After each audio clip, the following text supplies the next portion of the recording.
Hey guys, Arcus here. So, with this being Leona Cecil Eve, that's what this next week or two is. I don't know how long it's been, I think I saw like a month or something like that. So it's probably going to be a festival banner next week. Now, the two festival units we don't have are Goddess Liz and of course King. We don't have Small Wing King. They're not guaranteed to come as a festival, but you know, it could be someone else. But there are a lot of odds for either Goddess Liz or Small Wing King. Now, I know what people are saying. They're like, oh, Small Wing King, he won't come before Goddess Liz. They didn't do that on JP. Global doesn't care about timing. They don't care when they release units. They don't care in what order they release units. For instance, Gloxenia is a JP exclusive right now. And they just released Camilla, which Camilla released after a shit ton of units that are currently not in global. So yeah.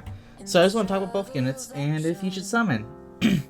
Short answer, yes. Goddess Liz or King, they're both amazingly top tier units. You should summon. You should attempt to get them.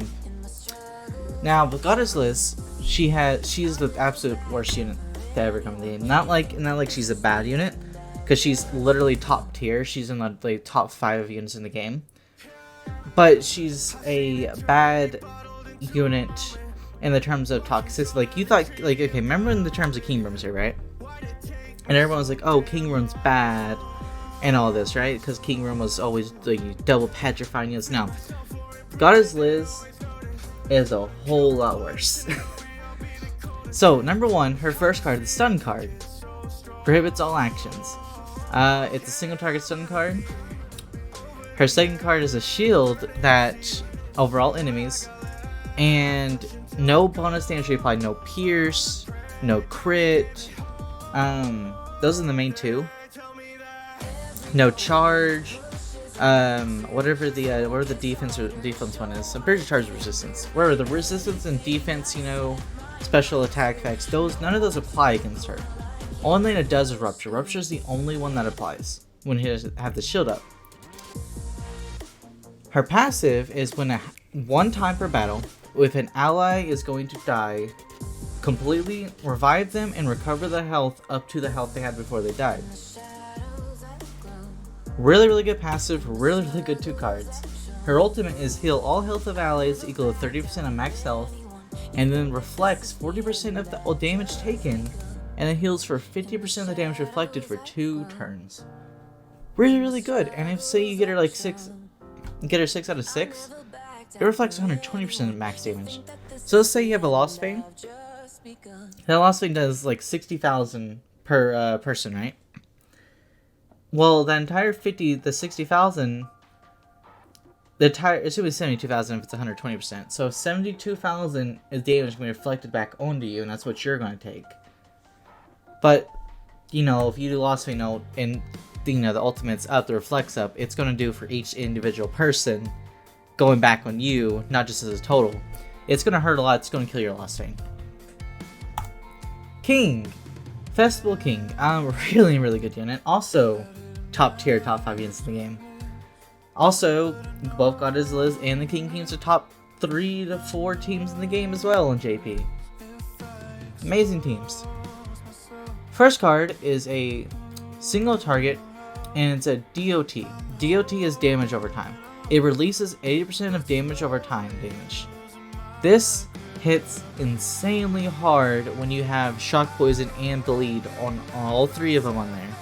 When you have all 3 on there, this hits like a fucking truck.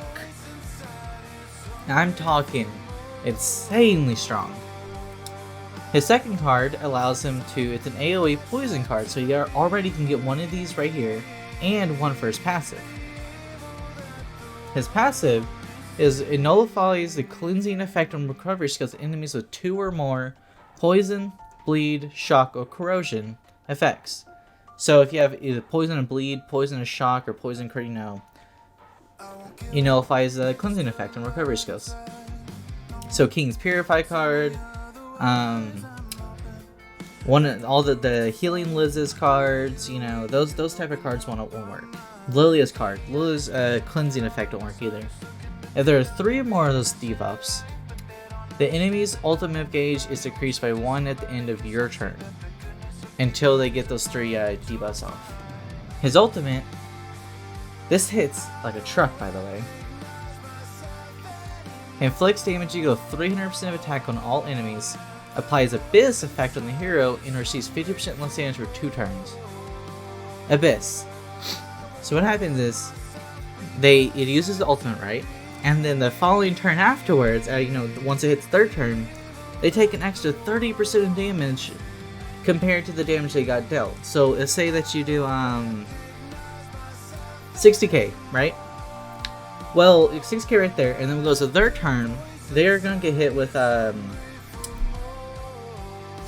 of that would be 18,000. You get hit with an additional 18,000, right? So it's insanely good. And then, of course, the hero, King, after he does this for 2 turns, will receive 50% less damage. It's really, really good. Insane units. But if King releases, alongside him is another unit called Demon Hendrickson. Not an exceptional unit, but on the King team is top tier. On other teams, not really. His first skill is a AoE applies shock card. His second skill is an AoE applies bleed card. His passive is increased damage of allies' debuff attack skills by 50%. So, and of course, King's second card is going to get his damage boosted because of Hendrickson's passive. Hendrickson was also, by the way, given 1 copy for free in JP. And he's still in the banner, so you could pull more of him if you wanted to. He's also the last hero that's going to be put on the SSR Part 1 banner. Which is why I've been saying my Part 1 banner tickets. I have like 12 right now. Because I started saving a few weeks ago. His ultimate is a single target weak point ultimate that does 385% of attack on one enemy. Of course, weak points 3 times damage debuffed to enemies. On the King team, you're usually always going to have the enemy team debuffed. Should you summon for either King or Goddess Liz? Yes. Both. They're exceptional units, top tier. Of course, they're following the structure of 900 you get the unit guaranteed. Well, how it's going to change the Goddess Liz and King's banner is that at 900 you can choose King, Goddess Liz, or Lost Fane depending on which banner releases. So like if Elizabeth releases, you can choose at 900 either Lost Fane or Elizabeth, or if King releases, King or Lost Fane. That's how it works. And yeah.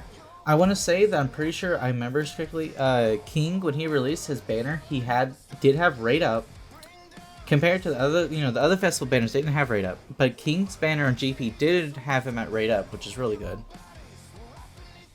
Okay, that's it. That's the video. If you liked the video, like it. If comment down below if you want, subscribe if you haven't, turn on the notification bell, and I'll see you guys next video. Bye bye!